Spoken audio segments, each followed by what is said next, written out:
Hi, I'm Tyson Franklin, and welcome to this week's episode of the Podiatry Legends podcast. The podcast designed to help you feel, see, and think differently about the podiatry profession. With me today is Hayley Uden, and she is a podiatrist from South Australia.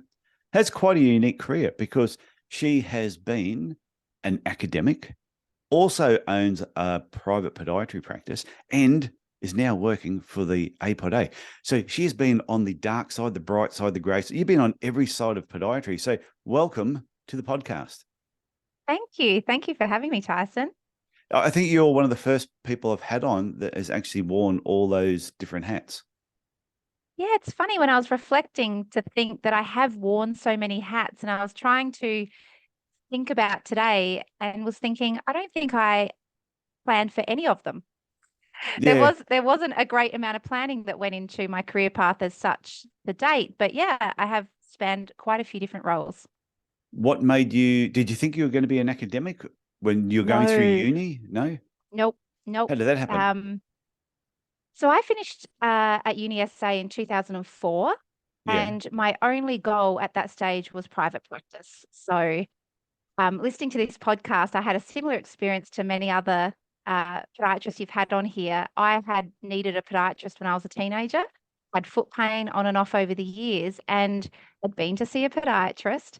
And that was my introduction to podiatry. So Sean Murphy in Adelaide had this beautiful practice. It was fairly swanky. It was in a nice area of town. And I thought, gee, that looks all right. Yeah. My only experience was orthotics at that stage. So private practice was where I thought that I would go. And I did. I did start in private practice. Worked for a beautiful, beautiful employer. But at that time, I was covering a maternity leave. So it ended up for me in that first year almost being a slightly lonely role. And I got a little bit bored, to be quite honest, in the type of private practice work that I was doing. Um, What type of work were you doing mainly that sort of bored you? yeah, it was just a lot of routine work. Okay. And at the time, I thought, gee, I thought I learned all this other stuff. um, when do I get to use that? And it's no reflection of the practice or the employer because they were both wonderful, but yeah, it just didn't hit the mark. And so I actually picked up and moved to Mildura on Okay. Yeah. a random whim. And I had the worst experience of my podiatry career working for a private clinician in Mildura when I got there.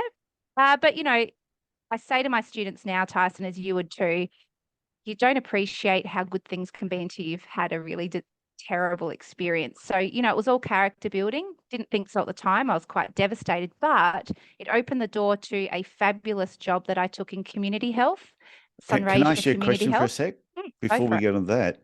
At any stage, do you feel it like leaving?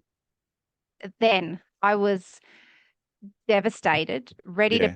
like, I remember being on the phone to my mum crying. What have I done? I thought I was quite okay at this. And I had this great reference from our Dr. Sarah Jones, who was our program director, and I'd had this wonderful first job and then had my confidence completely kicked out Smashed. from under me. Yeah, it was terrible. And I've picked up my life. I've moved there. You've got all your stuff in bags and boxes, Mm. thinking, "What have I done?" I felt very stuck. So it was a terrible few months. And Yeah, this would happen to a but lot. I reckon this happens to, because yes, on a previous episode, we've spoken about getting out of your comfort zone. We've mentioned it a number of times that sometimes you've got to leave where you live and experience new stuff. yes, But I can only, and I admit that I was chicken and I was too scared to leave my comfort zone. So I stayed in Southeast Queensland, eventually moved. I can imagine if I had have left and then had my soul crushed by an employer who wasn't exactly nice. Yeah, I don't know how that would have affected my mind at the time. it really threw me. And, I look back now and it was really my mum counseling me through, Hayley. Remember how you did really well at school and you had great people saying you were a good person? And remember at uni, Sarah took you on all these wonderful experiences because you earned them and you did well on placement. It's, maybe it's okay. Yeah. But yeah, it was a terrible experience, but one that you can always look back on as you do, Tyson, and when as an employer yourself, and when talking to students, that honestly, you don't know what a good employer is often unless you've had a poor experience. You can take it for granted a bit. So it was a good learning experience. And I ended up in the best job at Sunraysia Community Health with probably who I would suggest would be my first ever mentor that I really, yeah, was that person to take you under their wings, Yeah. mentor you, and that you were truly impressed by. So I got to work with the fabulous Michael Martin, who unfortunately has just passed away. So it's left a big hole in South Australia, rural health. But I was fortunate enough to work with Michael Martin for 2 years, and that was a fabulous experience for so many reasons. And in that time, learnt, like you, Tyson, that ulcers are not my they're not my happy place. No. I was not destined for high risk podiatry, and learnt a lot, but it was not going to be my, you know, place in podiatry. Got to the point after a couple of years, feeling a bit homesick. What do I do? I don't know. Often when you move to a rural location, it's great when you first get there because you often are working with a whole heap of other people that have just got there that aren't from Yeah. there. So you're all living that new experience and that new life experience of being the new kids in town. And it's a fabulous experience. Then people start heading home. They've done their couple of years, maybe they start going back, and I hit that point as well, and came back to Adelaide and didn't know what I was going to do. I took a couple of jobs just to tide me over, thinking, what do I do now? And then I did the old, which a lot of South Australians used to do back in the day, was give Sarah Jones a call. Yeah. Hey, Sarah, what's going on? Is there any work around? She said, in sly Sarah, this is the way Sarah always did business. She'd be like, you know what? Why don't you come down to the uni and have a coffee and we'll just have a chat? I get there and it's a full-blown job interview with a HR rep, Ryan Causby and Sarah Jones, interviewing for a job. So I was greatly unprepared, and ended up with a job in academia covering a maternity contract. And so Okay. that's how it started. There was, well, now I look back and think, why would they have employed me? But it was, I guess, done for the person that I was. They, taught me and knew the person that I was, and I had obviously gained experience publicly and privately at that point. And this was back at the And yeah, university where you studied as well. it is. Yep. So back in Yeah. to UniSA. And you ended up doing your master's. Did you end Mm. up doing your master's because the university said, oh, it'd be a good idea if you did your master's, Well, if you keep lecturing? so the master's came about because while I was working at Sunraysia Community Health, and this becomes a bit of a theme here, Tyson. Yeah. I loved the job, but did get a bit bored again.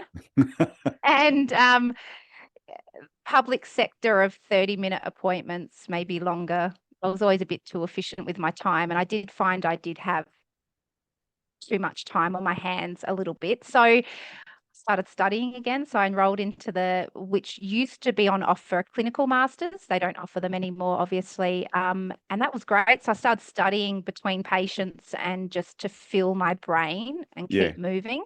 So it was just fortuitous that as I was then coming back to Adelaide, obviously I ticked the box of having postgraduate study to take a job at the university. So weirdly enough, it all lined up that I was eligible. I'm glad for I that asked type that of role. question. I'm Yeah, glad I there asked you that go. because that was something somebody said to me a while back, that if you want to be a lecturer at the uni, you have to have done some postgraduate study. Not that you have to, but you have to. You need to be, I believe, like, the formal tick off would be that you're at least enrolled Yeah. and you're progressing. So that could be an honours, it could be a master's, it's just postgraduate. I mean, some unis where there would be more competition, you would need to have it completed. It just depends, I guess, on the program and where they're at with who they're choosing. But postgraduate study is up there if you want a job in academia.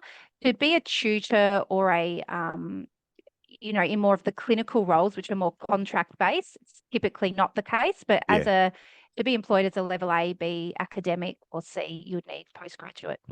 So how many years did you stay there doing that? 10 plus. Okay. So that coffee went for a long time. Yeah. So it was exactly. It was a maternity contract that then continued on after that. So thoroughly thankful and thoroughly enjoyed my time at UniSA as an academic, and I got so many opportunities. So I got embedded into research and learning about research, which at the time when I went through uni, evidence-based practice, it was in its infancy. So we didn't do a great deal other than read a journal article every now and then. But so I got to do really a lot of evidence-based practice and research modules to upskill myself and then get involved in research. So I had wonderful mentoring through putting out your first paper, doing your first study and things like that. So loved my time academically. And You never my thought about teeth doing on a a bit of PhD? teaching. You never thought about doing a I PhD? enrolled, Tyson. So You did? funny story that it's not that funny, I guess, for everybody, but I started. Yeah. I was 12 months in and I fell pregnant. So I thought, PhD will do that. yeah, how to complicate your life a little bit more. And I thought, no, this will be all right. You know, you can take a maximum of 12 months leave of absence from a PhD. So that's all right. Have the baby, do my 12 months leave of absence. What could go wrong? Yeah, no, after that point, I couldn't factor it all in. It just wasn't going to work for me. So I did, what do you call it? I pulled out, I quit. What was your research going to be on? What was the children's topic? feet. I was really excited. So I was going to look at the functional capacity of children and match it against maybe foot posture. So wouldn't it be nice to say that? Well, it's still up there as a list of inquiry. And I've always said to my husband, maybe one day I'll do a PhD if financially we were okay with that, because it is a big life. You really got to be prepared to take the financial. Yeah. But anyway, one day maybe. Yeah, I take my hat off to anyone who's put the time and effort in to actually do it. Even though some of the, you might look at some of the research you've done and you go, yeah, that's going to be really impactful. Yeah, on the profession. Some of the things they do may not be that exciting, but still to have put that time and effort into doing it, they don't just hand those things out. I take my hat off to them. Me too. And it's the academic sacrifice, the brain power they've used. It's the financial sacrifice. And I really, to anyone in podiatry that's done or doing a PhD to further our profession, I just absolutely, I applaud them, because someone's got to do it. Yeah. And it is a big sacrifice. So, yeah.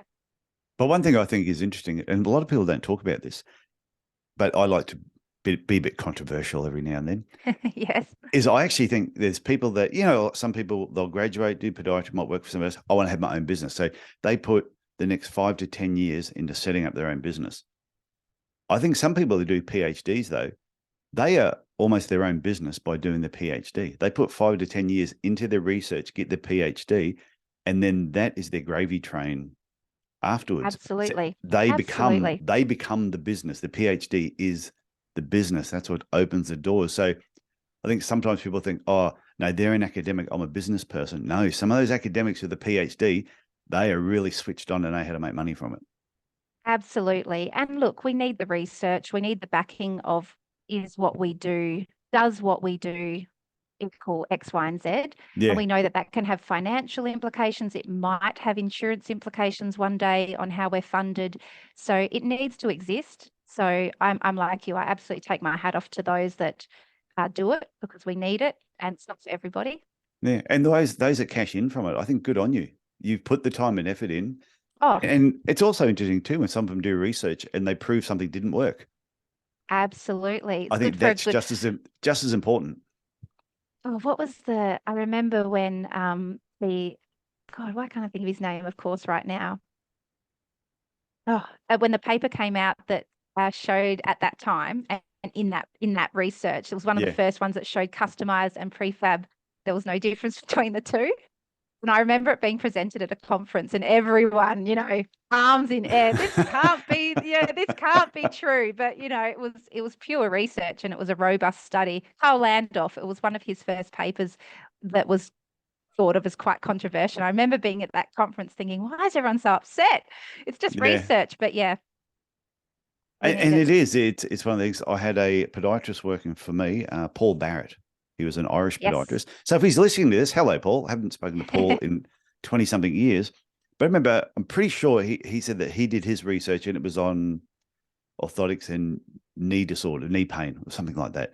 And by the time he finished the whole thing, he said, even though it showed that people's knee pain improved, they couldn't measure exactly how an orthotic was making the change. So it was sort of like inconclusive, but he still did his PhD. Now, Paul, if I've made a mistake there, reach out to me, come on the podcast, and we can actually talk about it. Absolutely. I love a good scientific conference. And I know, people have different opinions on how they like to learn, but I love nothing more than seeing a really robust paper be presented, and you can see the work that's gone into it and the diligence that's gone into the research study. Yeah. I reckon they should be, because, you'll have like the podiatry conferences, whether it's state, national, overseas. I would rather see those conferences more people who are in the real world talking. This is what I do in my clinic on Monday. This is how everything works. And then they have purely a scientific conference where people who've done the research get up there and just present the research. And it's like $55 to go along and just listen to these people talk. It's not $1,200 to go along and listen to these people talk. Yes. I hear you. So they could actually controversial conversation about conferences, but it is true. But they could split it to two different things, because I think the scientific information is really interesting, but sometimes what do I do on Monday? It's always that question. What does this mean for me on Monday? And sometimes it's not much, because I think as soon as you start moving slightly into research, we all go in with these huge questions. I'm going to solve, does foot posture affect children's functional capacity, right? And you go in with that big question thinking you're going to solve it. And it's not till you start planning it that you're like, oh, I can't solve that question yet, because I need to go back 10 steps and look at all these tiny little parts of it before I can solve that big question. So it's often you're not doing big leaps, but it's the culmination of tiny little bits and pieces that all go together. So sometimes it's not as meaningful necessarily outright, but it's a culmination. You're right. Yeah. But it could also spark an idea in another person to go, wow, that was really interesting research. I wonder if they ever thought of looking at it from this point of view, different set of eyes, and then that continues on their research. So all of a sudden it could end up 3 or 4 different people eventually get the result, but you needed that first person to give up many years of their life to do it. And how good would it be? And because I've seen these circumstances come about, and I think we need more of them. It's that clinician that is sitting there listening and goes, gee, I've got a really interesting question. I would love someone to support me through doing the research for that. And of course, we know we need a university backing, maybe for the funding or the grant application. You need a mentor who's already has a PhD or a master's to help you do the research. So that's where those collaborations come about, and wouldn't it be great if we had more of those, where we have clinicians coming and going, hey, I've got this question. I think I have an idea of what kind of data I can collect out of my clinical population. Yeah. I need the university or the research backing to help me achieve it, rather than always coming from academia out. If we had more of the clinical coming in, I like that. That'd be great. That's a great collaboration. And plus, someone that's got a well-run business would probably be able to fund it themselves. Can you imagine as well? We're all sitting on data gold mines if we're collating it well. Yes. All of our clinics are data gold mines, and I don't mean that in a commercial interest. I mean it from research. We know if we were collecting our data well and we had our privacy principles well in place for that data collection, we're all sitting on so much useful information in our clinical lives that often doesn't get used or can't be used. So But that's what I mean about, I think there's a lot of businesses there that they could fund their own research if they had the backing from the university to do it. Yep. The person, the mentor, the how to, because research has certain, formulas to how it works. If you have that backing and that mentorship, we're all capable of doing the research. Yeah. Because it's not a part of us and them. Yeah. And I think coming from like the business owners, or even like a team member, an employee within a business, if they went to their employer and said, I want to do something in this, will you help fund it? I think they'd be surprised that there'd be a lot of employers that would go, yeah, that's fantastic. Absolutely. I'll fund part of it, you fund part of it, and see if the university will help. Yep, absolutely. We may have opened up some more doors here, some new doors. Well, I hope, it'd be lovely to think that there would be less of an us and them. And I understand it can be an intimidating area to step into. So if we assume that some of that intimidation's not there, it could be a really lovely shared pathway between academia and clinical life. It just often doesn't happen, but I think it should. Yeah, I had this theory. I've had this theory for a number of years, and I said, wouldn't this be an interesting research topic? And someone said, what was that? And I went, that I believe that podiatrists that own good businesses are better podiatrists. And yeah, I got the same silence from other people when I say that I was too. thinking, how are we going to prove that qualitative question? I know, but it was more along not yes. that them individually as the business owner are better podiatrists, but said a podiatry business that runs well and makes a good profit will usually have the money to reinvest in continuing education. Will have the money to reinvest in equipment, and you can only market yourself so much until your reputation has to be involved. Yes. So you can't just keep saying, "Oh, I'm the best," because eventually the community will figure out maybe you're not. Yes. So that business won't survive.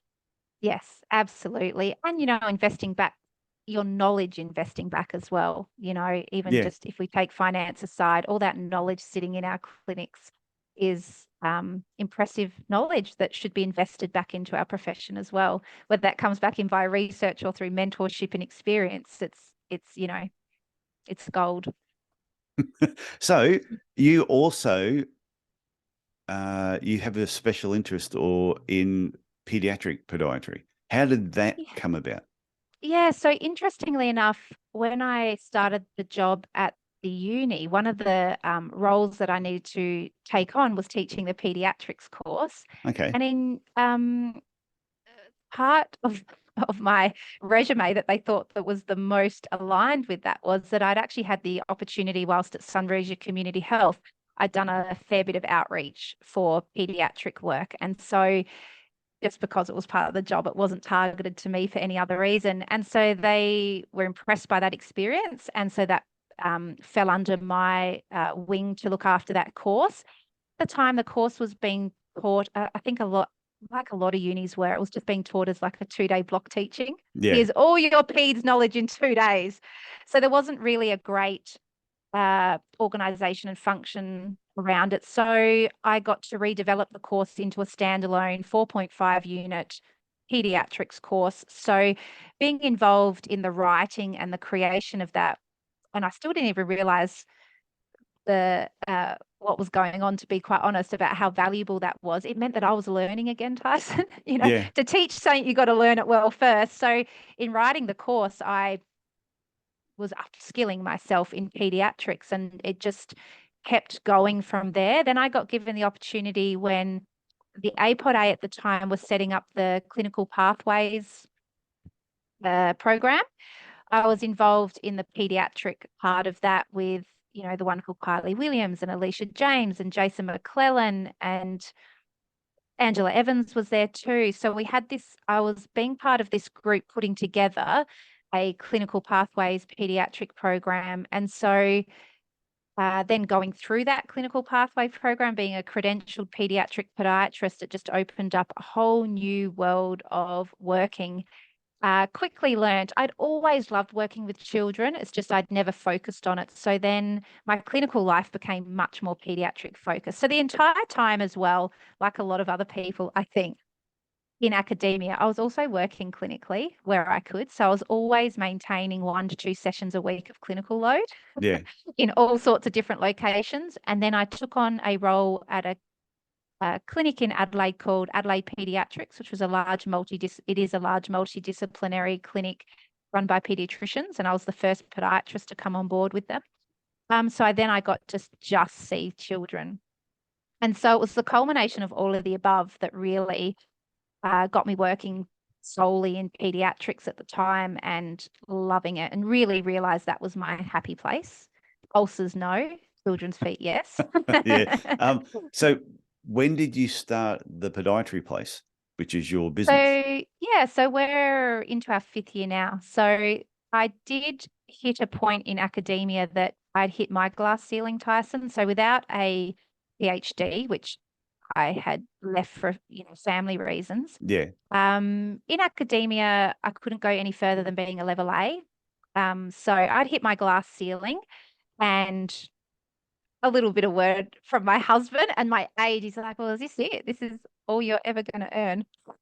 You've got new grads coming out soon on more than you are at uni. Yeah. So, it was just one of those turning points. Loved the job, was very comfy in the job, loved my colleagues, but it was time for something different. If I wasn't going to do a PhD and progress in that direction, it was time to do something else. So you get a pay rise when you get a PhD? No, definitely not. But you have the ability to go for promotion. So the promotion pathways at uni are horrendous. They're not guaranteed, but it would put me in a position to be able to go up the next scale, which would be to a level B if I met all the criteria. So I didn't want to sacrifice another 3 to 5 years to just jump a pay level at that time in my life if it wasn't going to be my career choice beyond that. So look, it was just time to change. So I thought, why not open my own practice? And let's do the crazy open that thing. can of worms, Tyson. So I've been on that crazy journey for the last 4 and a bit years, learning again, little fish in a very big pond, learning how to be a clinic owner. So, but as academic life goes, and the uni, I was out one door and straight back in the door again as a contract tutor, which is a lovely role. I'm happy to go in and tutor and be on clinics. Yeah. So I still get that involvement in teaching without huge responsibility of employment in its with your sense. practice. Going back to your practice, is it a peds practice?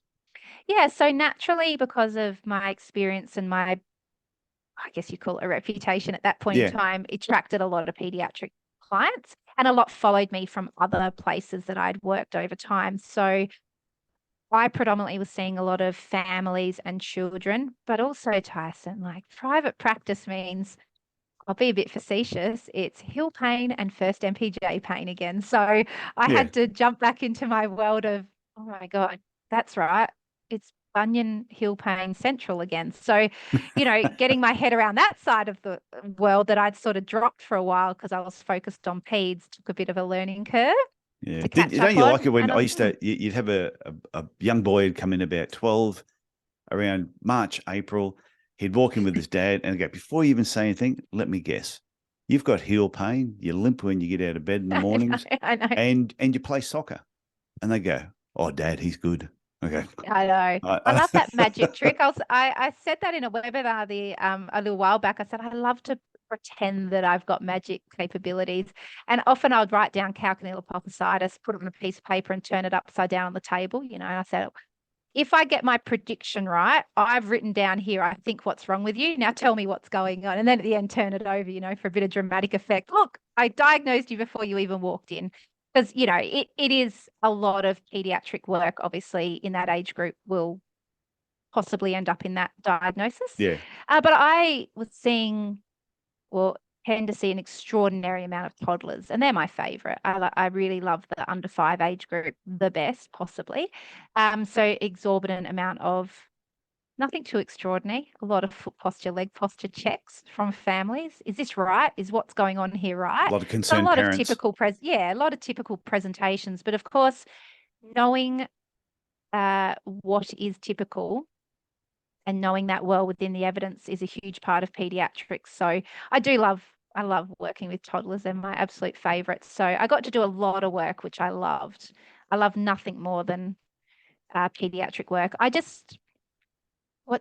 love that kids can really brighten your day. Like the things that they might say or do, and you think, God, that's just classic, and it can really lift your spirits. And they're honest. Sometimes after 5 heel pains in a row and no one wants to change their shoes, and I don't know, sometimes you've had lots of those similar conversations, you can sometimes feel times maybe a little bit underwhelmed, and then a kid just comes in and does something totally unexpected, and it can really lift your spirits. So they probably gave me a lot more than I ever gave them, to be honest. I enjoy that population, definitely.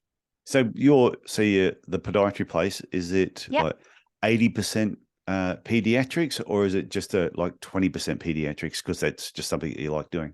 Yeah, Yeah, so I could push it and market it a lot better, Tyson, to really attract more peds. I actually have been taking a clinical break from clinical load, and naturally some of that pediatric population's dropped off. I do have an employee who's fabulous with children, so we tend to Yeah. funnel them towards her, but I wouldn't be attracting as many as I was without doing the clinical hours. And I had to make a pretty well, look, I think a lot of pods out there have faced some tricky times. And February last year, I hit an absolute wall, and I pushed and pushed and pushed, and really, it ended up being my husband saying, "You are not going tomorrow. Cancel your diary. You're not going back," because I'd hit without knowing I was in complete burnout, but had I was stuck in a cycle. So What was I burning got you pretty out? unwell. What was Everything. just So everything, yeah, just running a honestly, business?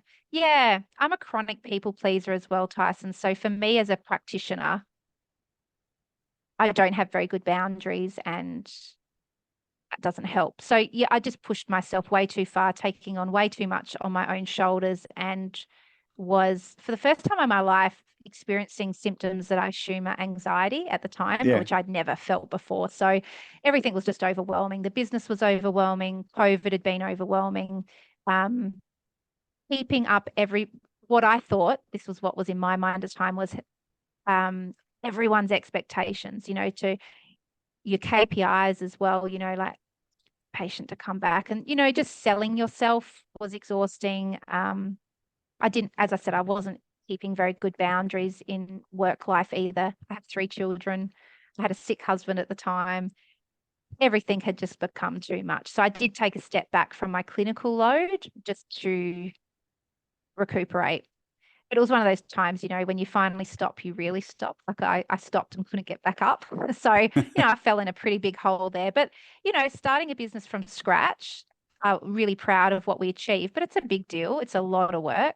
To go from open literally a bricks and mortar, it's never existed before, 6-day a week practice, it was a big push for 3.5 years that I did. And yeah, I just did too much. So Yeah. at the moment, I'm on a clinical break, and my team are doing a wonderful job at the practice, working away and doing a wonderful job. But yeah, I'm not sure I'll step back into clinical load again. I would have to do it in a very, I would need to go in with some new expectations and boundaries, and just be easy and go in slow. Yeah. And that's exactly why Um, when I sold yeah, my podiatry clinic, I was pretty much at exactly the same point where I'd just done it for 30 years. And it was at the point where I'm thinking, oh, if I don't sell now, and I'd had a couple of run-ins with patients, I'd had a couple of run-ins with the yeah, registration board, not over clinical yeah, work, just over me telling patients exactly what I thought. And they get upset so easy. And there's certain things you can't say to a patient. So I found out. But so for me, it really just got to that point where I went, yeah, I needed to have a break, but I didn't want to leave podiatry, which is why I'm yes, still here, yes. just in a Me different role. too. Which is what got me at the time, was when you're feeling such extreme feelings at those lowest of low times, you're like, that's it. Like, I've got to leave or something, you're like, this is it for me. And then you just find yourself getting slowly sucked back in, Yeah, because somewhere in there you still love it. And that was a nice thing to realize. It's not dietary that's the problem. It was, I need to make some changes. I need to look after myself better. I need to do lots of things differently that's the key. to sustain what it is that I want to do. And probably I learned over time, I thrive, I think, on variety. And hence why at times in my working life, I got to points of what I thought were boredom, and they possibly weren't true boredom, but I just needed some variety. And that's why I'll take up study again, or, uh, you know, go to a different area of podiatry. So I do think that variety aspect's really important for me. And I'd gotten really logged down at the time, but still love podiatry, and here I still am. So, it was just more my circumstance and the way I'd let myself work myself too much, really, as well. So, yeah, but here we are, still loving podiatry and still involved. So what was the transition from, so you had your business and you Mhm. still own it now. You still own Yes. the Yep. business.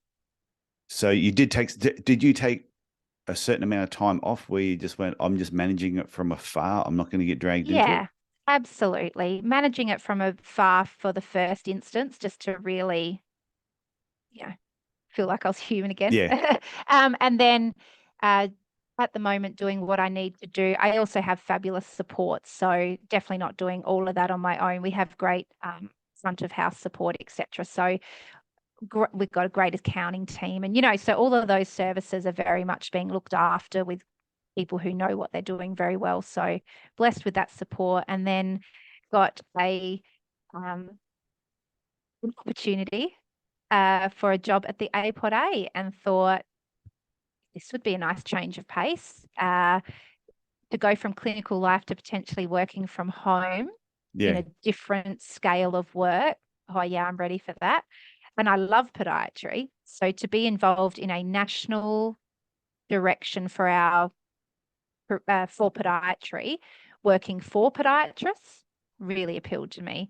And thank God I've owned a practice and worked in it, because that was the part that I hadn't had experience in up until the last 5 years, and has added so many more layers to my experience Oh, and empathy and knowledge of the real world. I think so, So because I've yes, often said that when there's been, say, whether it's association or registration boards and these different organizations that are making judgments about people, the decisions about podiatrists, and you look at some of them and go, you've never been in a private practice, yep. or you've only ever been for a short period of time and you're an employee, you didn't own it, you don't understand Oh, everything that goes along with it sometimes, that when somebody says or does something, it, it's not always with yes, the intent of what you think it is. yes. There's a And bigger story behind it. and just like we're so impressed by those taking the time to do a PhD and further our profession in that direction.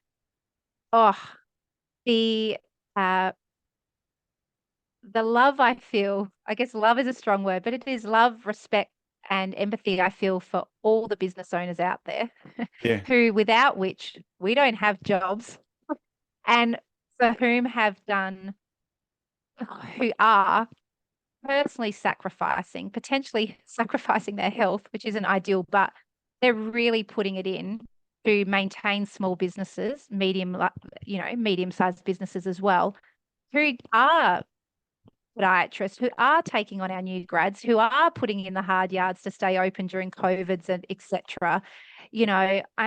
I think I have a huge newfound empathy and respect for the business owners out there, because it is a hard gig. Yeah. Don't And know and what I thought before going in, but man, it's a hard gig. I know, So and when I hear yes. people bag employers, and I Oh, think majority of podiatry business owners are trying to do the right thing.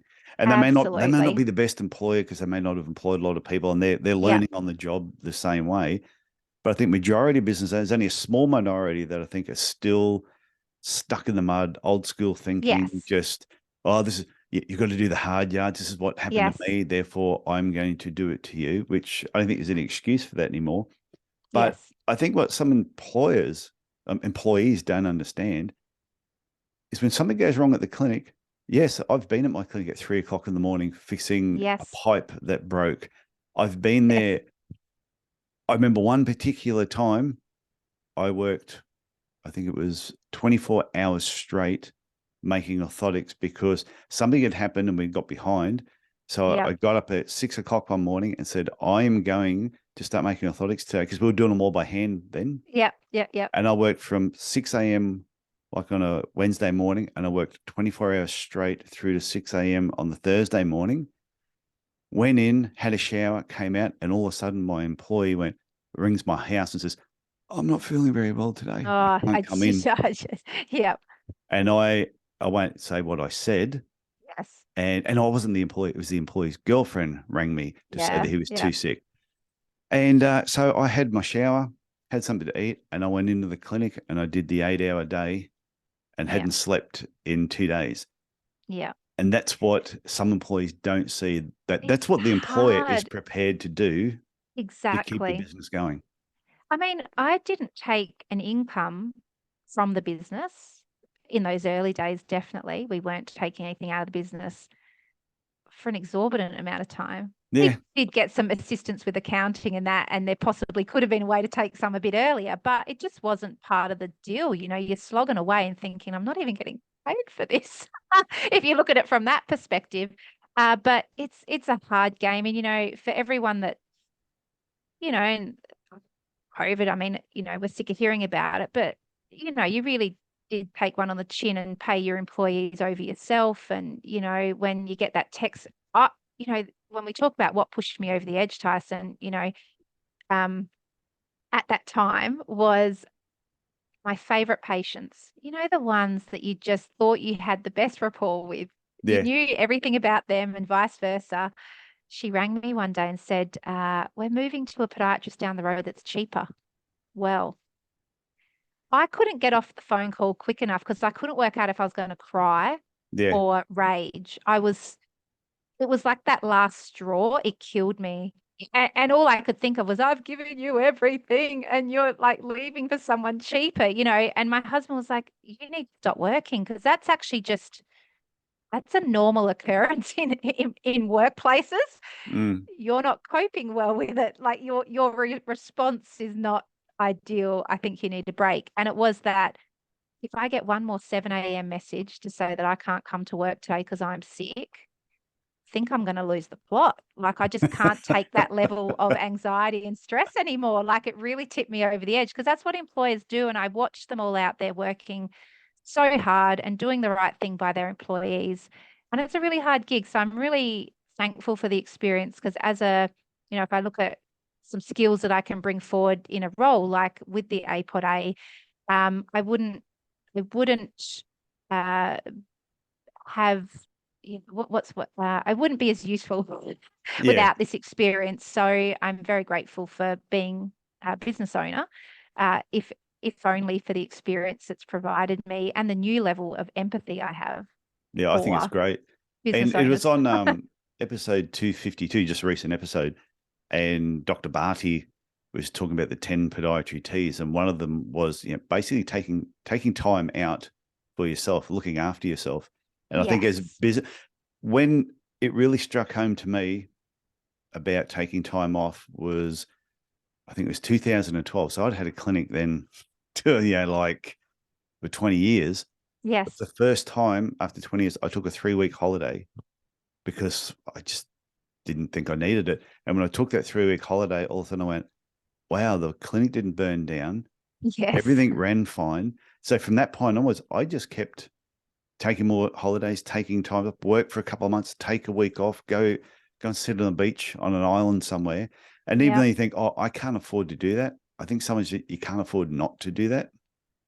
Well, no, especially if it comes at, you know, like I allowed myself get to a point where I actually had to stop clinical Yeah. work. Like I physically couldn't function anymore. You know, that's a huge cost. So, you know, potentially some time and mentorship and all sorts of things that could have been done during that time. So I didn't get to a point where I absolutely broke down. But I've learned that now. Yeah. Do it again. You know, Well, you've got to learn this is these things, why. don't you? But that's why the idea of this podcast is sharing these stories. I'm sure there's somebody listening to this right now who's going, oh, that's where I am right now. My head is about to Absolutely. explode. I've got more patients than staff. I've got people coming and Yep. going. I can't find people, Yep. paying bills. And I think somebody just stop. And Yes. I look at it this way. If you have a heart attack tomorrow and you can't work for 2 weeks, your clinic is still going to be there in 2 weeks' time. It may not be the clinic. It Absolutely. may not be exactly how you wanted it.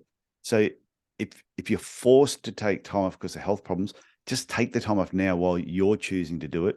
Take a few days off, recuperate, and do that on a regular basis. Absolutely, absolutely. And I think as well, I don't know where I got it from. I just assumed I had to do everything myself as well. Yeah. Oh, but I must know the accounting. Oh, but I need to know how to market. Oh my God, social media. How do I put an ad up? You know, I was trying to be a jack of all trades because I assumed that's what being a business owner was. And I've stepped back from that now and gone, man, there are people that this is their career to be an That's accountant. what they do. Going to hand that over. There are people that do marketing. I'm going to hand that out too. You know, so um, and I know you mentor businesses, so this I think working a bit smarter would have helped me over time as well, and being able to push some of those services out, so that you can get back to the bit that you actually do really well. I think that's really important as well. We don't actually have to be a jack of Yeah, all trades. it's funny. I think when you're bogged into it, I've got this one person I've been doing coaching with for a while, and when I first met them, if I had said to them, "Oh, you'll turn over more than $1 million a year, you'll turn over more than $100,000 a month," there was no way on earth they ever believed that that was possible. They were working 5.5 days a week themselves. Yeah. You jump ahead a couple of years, all of a sudden they're hitting those figures. They've got other people employed. They're not working in the clinic at all, other than just managing things, and they're Yeah. living a happy life. So Yeah. it's drawing the experience of people that have been there before, and that's why I said Absolutely. listen to as many podcast episodes as you can, and just learn from other people's mistakes. Don't make the same mistake yourself. Oh, I finally, as well, I reached out for mentorship, and it was kind of one of these weird moments because I kind of poo-pooed it a little bit. I'm not going to lie. Oh Thought no, some it's the of it was same. It's full of a shit. bit, yeah. I thought, are they they're a bit tossery? I don't know. Yeah. It wasn't aligned with how I thought things would be. Anyway, finally hit, I think it was about 2.5 years in, it had hit a plateau, like a definite plateau in the business. And I thought, I don't have any more ideas. Like, I just don't have these skills, I don't think. I've tried everything I can think of, and it's got me to here, and that's been great. Mm. I need some assistance, and it was that moment. And I did reach out and had fabulous mentorship. And it was like another world opened. Wow. Like, so, letting that person in to guide you, who has made mistakes and who has been there and has lived the same life that you're possibly living, Mm. and can help you with other ways around that. That was like a whole nother world opened up. I felt like I'd almost got to the end and closed the doors, and that was going to be it. And then it just opened up this whole new universe of like, wow, I could do a lot of these things differently. So yeah, business mentorship was definitely imperative to me hanging in as long as I have to this point. Otherwise, I might have shut the doors after a couple of years. But yeah, I think definitely leaning on those around us that have already had the experiences. And I think collegially as well, we go to all events and education and, conferences. So, at the end of the day, the thing I love most is just getting around a whole heap of podiatrists and talking, because that collegial networking and support we can give each other, I think we sometimes forget that it's there and we can access Yeah. it. Just ringing up that colleague of yours and being like, man, I'm having a real average time with this employee or something. And you have a good old chin wag about it, and you hear about what they're going through, and you think, oh, we're all having a similar experience. All right. And I've learned something from you, and we can back each other up. And that was a lovely chat. So I think sometimes going to events, education's obviously so important, but I think collegial chats and backing each other up and having it might be a coffee or a drink together, can really start to bring out those conversations where you really think, actually, I'm really not alone in this. Everyone's having kind of similar experiences, or it's not just me potentially, because sometimes you can become very insular, can't you? Like, You can. no one wants to work for me. It must be me. And then you start having conversations. Everyone's in a workforce stress, so sometimes just having those conversations can make you feel far more supported. Yeah, it's interesting because there's been a few times over the last couple of years where you had a couple of podiatrists come up here last year for a corporate golf day. Yep. And the four of us played golf together, and we had an absolute ball. And then other times I've been down in Brisbane, I've called up a few that I know, and we'll go and have a coffee together. And just having those conversations, people, you're not getting into anything in too much detail, but you're just chewing the fat. And you're always leave feeling better for it. So conferences are just doing it on a slightly bigger scale. Absolutely. Love it. Often they say, well, if you had to fill out a survey, what was the best thing about the conference, or what have you learned the most? I'm like, no, I just came for the socializing, to be honest. I just came here to see a whole heap of pods I haven't seen for a while, because that's always the part that I always walk away, I think, most buoyed by is the networking and the connection. Absolutely. Okay, so before we wrap up, because I'm just looking at the time here, do you have any parting words, any words of wisdom you'd like to finish on before we call an end to this episode? Oh, for sure. probably something I talk to my students about the most, and it's not directly clinical. I just really encourage them to potentially, sometimes in the early years, take a few different part-time jobs potentially, if that feels okay for you, because it's okay to test a few areas first. It's okay to get some variety. It's okay to leave uni and think, I actually don't know what area of podiatry, well, to maybe think you want a certain area of podiatry, try it, and maybe then realize it actually isn't what you want. So if I had my time again, I always say to the students, I watched probably like you, Tyson, because I was too wuss bag at the time to move away. Yeah. And that first year out, I watched my colleagues take jobs in rural health and that, and thinking, oh God, I don't want to do that. But now I look back to the experience that they got in that year of, they got a real slathering of all different areas of podiatry because of their remoteness, for instance. I had other friends that took 2 part-time jobs, and I thought, gosh, I just want one job in one place. And I don't think there's any harm in taking some variety, because it can help you work out what area of podiatry perhaps suits you, or what kind of employer or what kind of environment suits you best. So I'm always open to students, or sorry, new grads as they're leaving. Don't be afraid of a bit of variety, and don't be afraid to try a few different areas if they're not quite right for you. And also, especially in those early years when they first leave, you are potentially, maybe if you are running into some problems with an employer or an environment or a situation that is not ideal, pick up the phone and ring us. I always say ring Yeah. us, like ring us at the union, we can help you through it. Yeah. But ring somebody. Don't just go, maybe I'll go back and do physio. Maybe that'll fix everything. Yeah. No, they won't fix anything. There's pick up the phone, ring your friends, ring your colleagues, ring one of your old lecturers, whoever it is that you think, I need some help with this. Because chances are it's often circumstantial, and it might just be the place you're in, or the employer you have, or it might not be diabolically that you just need to leave podiatry. Yeah, no, Yeah. it's true. And I like that advice too about maybe part-time jobs. I read somewhere recently, I was talking to someone, I can't remember, or if somebody else mentioned on the podcast, I don't think they did. And it said, could you imagine if the first date you ever go on with a girl, that first girl you date is the only girl you're ever going to date, and that's the one you're going to marry, and that's who you're going to be with the rest of your life?